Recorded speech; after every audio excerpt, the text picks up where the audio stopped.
ஐடமாச்சா யாராடே போச்சா அப்பாடா முடிச்சிட்டா ஐபோன் 1 வச்சேன் அக்கா அக்கா அது ஒண்ணும் இல்லக்கா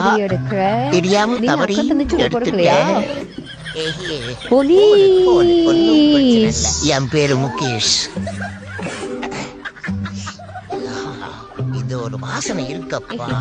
என்ன மனம் கோமணத்தோட அதிகம் மனக்குது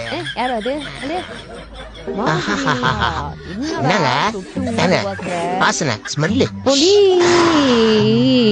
ஒரு முனியாடி தெரு இன்னைக்கு நேரமே இப்ப எல்லாம் ரொம்ப டிஸ்டர்ப் நம்ம வெளியில போலாம் அப்படியே கமுக்கு மாத்திரம் ஐயோ இவளா அடங்கம்மால இவகிட்டயே வந்து எங்க அப்பா பேரு சென்றாயன்